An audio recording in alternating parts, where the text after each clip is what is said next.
akamsalimia pale, ila mama hata salamu yenyewe hakuipokea. Unafanya nini hapa? Wazazi wako wanajua upo hapa?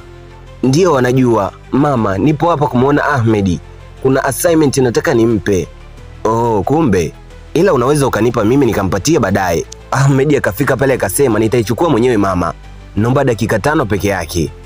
Mama akawapiga jicho baya kisha akaondoka, akaamua tu kuwapisha. Leila kaja kumwomba Ahmedi amsamehe kwani alimhukumu kwa makosa ambayo hakufanya, lakini pia akamuuliza kwa nini alimsaidia na kwa nini alisema alichukua simu ingali hakuichukua. Alisema hivyo ili kumlinda Leila tu. Ahmedi akasema ni kwa sababu anampenda sana Leila. Pia hajui kwa nini anampenda Leila kwa kiwango hicho. Naweza kukuuliza swali pia?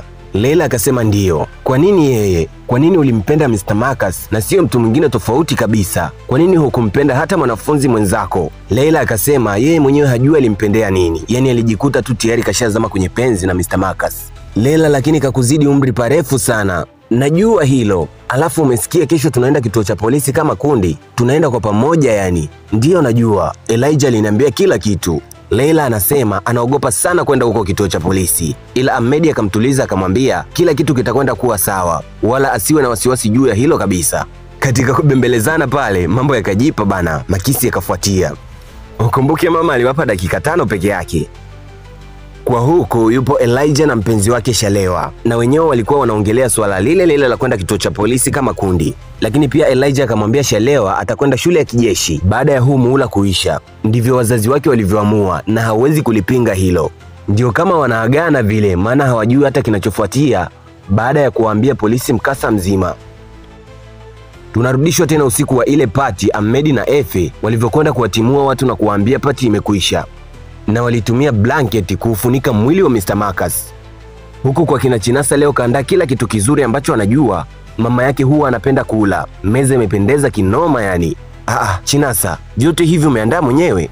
Ndiyo mama, nataka ujue ni kwa namna gani na kupenda mama yangu. Hata mimi naona. Umetoka shule muda gani na kuandaa vyote hivi? Chinasa akasema alipangilia muda wake vyema tu. Mama kanawa kutaka kuanza kula. Subiri mama, hatujaomba mama. Chinasa leo kawa waajabu sana mpaka mama akawa anamshangaa. Ni huyu mwanangu ninayemjua kweli? Chinasa akaanza kuomba pale. Tunashukuru kwa zawadi ya uhai, tunashukuru kwa zawadi ya chakula. Tunashukuru pia kwa jinsi ambavyo unatufanya tuishi kwa amani na furaha, si kwa nguvu zetu wala kwa akili zetu. Nje vikasikika ving'ora vya polisi na mlango ukawa unagongwa. Chinasa, kuna mtu mlangoni. Kwani Chinasa anaelewa basi. Ndo kwanza anamshika mama yake mkono kwa nguvu huku anakoleza maombi. Ni kama Chinasa kashajua kinachokuja vile. Mama naye akaona, mbona sio kawaida hii. Asante Mungu kwa kunipa mama anayejali na mama anayejua thamani yangu. Alinishika mkono kwa hali zote, alipambana kunisaidia. Nimemweka kwenye matatizo mengi sana, lakini bado alikuwa upande wangu kuhakikisha mimi mwanae na baki salama. Hata kama sitakuwepo leo na kesho, usiondoe amani iliyopo ndani ya moyo wa mama yangu. Mfanye endelee kuwa na furaha na amani tele. Mlango unagongwa kwa kasi kweli. Mama akatoka kwenda kufungua ule mlango. Hata alivyotoka, Chinasa bado alikuwa anaendelea kuomba tu. Mama akawauliza, mnataka nini? Mnagonga kama kwenu.